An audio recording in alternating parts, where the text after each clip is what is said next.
If I hadn't been wearing a helmet that day, I'd be dead, and that would have ruined the wedding for sure. I still have the scar on my eye. It's funny thinking back on how, like, the makeup lady who had helped out all the bridesmaids ended up spending most of her time on me. Some heavy concealer had to be caked on to make my face acceptable in the official wedding photos. This was decades ago. I was in Michigan to stand up next to my best friend in his wedding, an honor that I'll forever cherish. And the day before the wedding, I jumped on my bike that I hauled with me on the trip to get in a lengthy training ride along the Lake Michigan beachfront paths and trails. It was a really great ride, the first half at least. That's all I completed. I'd ridden through the towering trees east to the dunes, along the busy beaches and quiet, wealthy neighborhoods. I'd cruised for a couple hours heading north, averaging about 20 miles an hour or so. And I was about to turn around and head back. I was about to turn around on the wooden boardwalk of Grand Haven's main beach. And then, bam! My head slammed into the concrete.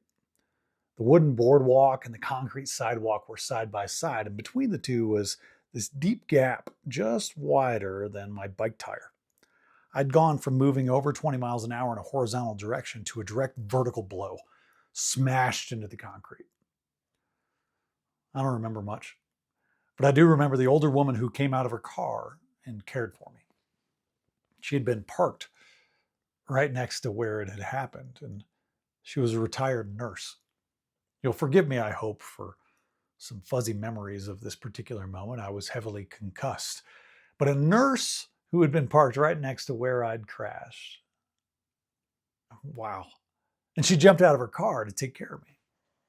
I remember being face down on the sidewalk. I remember the bent tire of my bike wedged in the space between the wooden boardwalk and the cement. I remember feeling blood drip down my face. And then I remember this woman by my side, kneeling down, reassuring me, checking on me, helping me sit up, asking if I wanted an ambulance. That's about all I can remember. I got a ride back to safety after a while, and I bandaged up my pavement mauled face.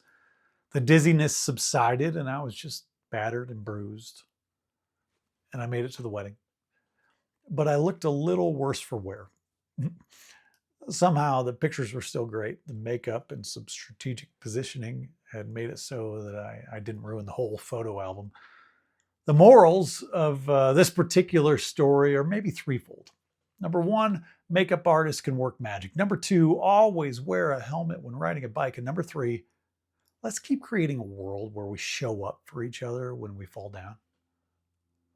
I'll never know that retired nurse's name. She probably barely remembers the incident, but her presence is a key reason that a potentially traumatic moment only left a physical scar. She was present.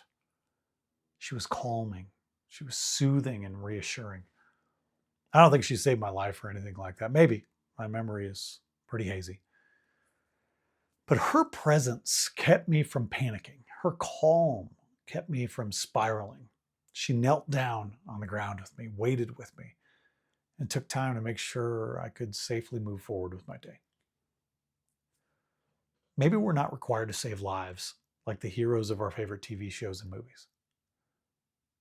Maybe we can just get down on the ground with people who have fallen, people who are disoriented and broken, people who thought everything was going smoothly, and then bam, they're stopped in their tracks. Their life has come to a sudden and concrete stop.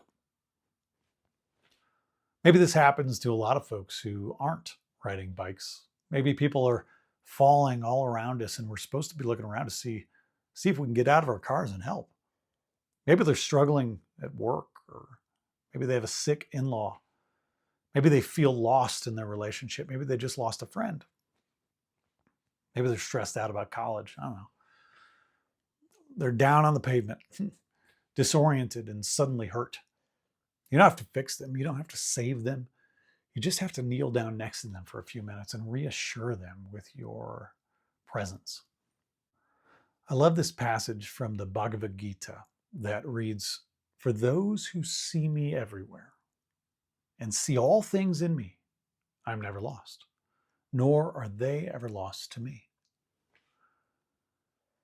I see God in that retired nurse. Maybe she saw God in me.